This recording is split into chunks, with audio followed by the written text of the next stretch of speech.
Cut canvas. So what is it about and how do you do it? Now this is an original technique I came up with about 10 years ago after seeing the runes of Chichen Itza and seeing the Mayan glyphs, and I said I want to do that on canvas. And for the last 10 years I've been doing cut canvas exhibits, and people want to know, how do you do it? And this is how it's done. I have to start with a sketch, and it has to be based upon research. Because my background as a graphic designer, it's important for me to be a problem solver and a storyteller, but I have to know what I'm talking about. Well, here's the thumbnail that we saw. Now we're going to go to the enlargement size, the actual size of the canvas I'm going to be working on, and I'm using carbon paper to transfer my drawing to the canvas so I can start cutting out these shapes. There might be up to 100 shapes sometimes.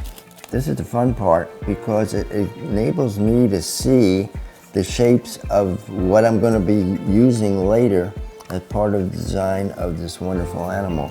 And then I move it over and put it on blackboard where I can start to see the shapes of the animal. And we're going to start gluing down some of these shapes.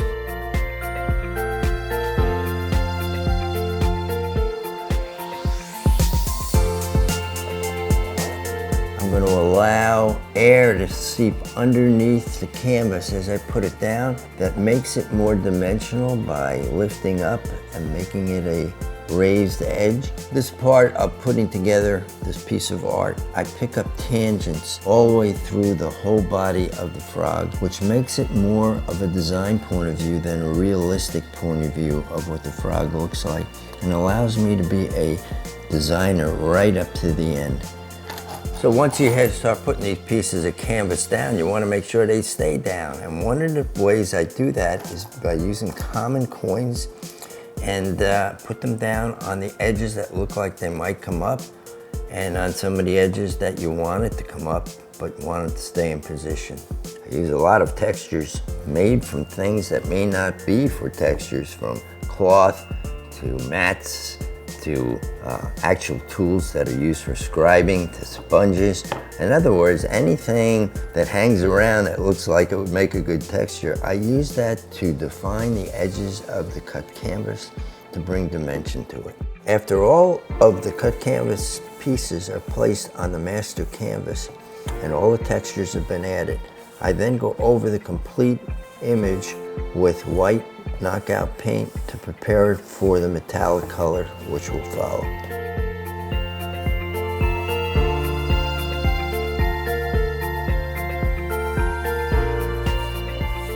What I'm doing is covering the acrylic base color with black oil paint, and it took years for me to find the right black oil paint. It's what you do your barbecues with, and the happy accidents that happen are caused by two different paints coming together. It emphasizes the cut canvas and makes it more dramatic. So this is ready now for the famous liftoff. Sheets of newsprint I'm gonna lay on top of this existing black. And now I'm gonna keep going till I start getting the desired effects that I want. This will take up to 3 or 4 hours to dry and 2 or 3 days to really set, so I can use acrylics on top of it. Finding a picture after seeing all the black cover, the original, and all the steps that led up to it, now it's time to find the picture in a picture and the most important steps of using color to bring that image forward. Color, color. Now we're going to see what these shapes and how they form with color. I'm putting down a frisket tape to isolate that circle, and we're going to treat each portion of this painting separately as a design element because the shapes are so defined. Notice I don't use brushes, I use sponges to get the fullest velocity of color. If you brush it on, acrylics have a tendency to thin out, so I am really laying it on heavy, and by frisking out an area, it allows me at the last moment to add other colors. I don't have to be as neat as if I was using a brush. And guess what? On the original glyphs, I saw color flakes, and I have a feeling that's what they used, or something like that.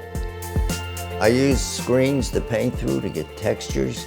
In this case, I'm using some violet color and go through. And then I'm going to use some green to get a transition. And by taping it off, it allows me to be pretty free on how I use it, because everything is confined in the tape. I use lots of iridescent color to give it this jewel-like finish. So the colors are very rich, and the iridescence adds to the dynamic of the shapes. One of the last steps is defining all of the shapes with black outline, which brings the shapes forward and brings the whole painting together.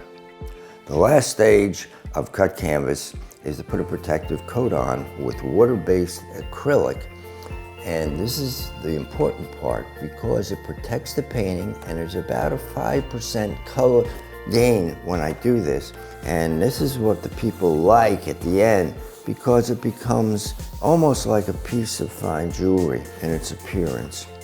This is the final product, and here you see it as part of the exhibit, which will have signage that goes with it. And in this case, it's talking about the chytrid fungus plague, the most significant threat to world population of amphibians. So this is a storytelling piece. You're going to see the actual chytrid impressions of the fungus in the border. So this is the final, after it's been varnished, hanging as part of a show.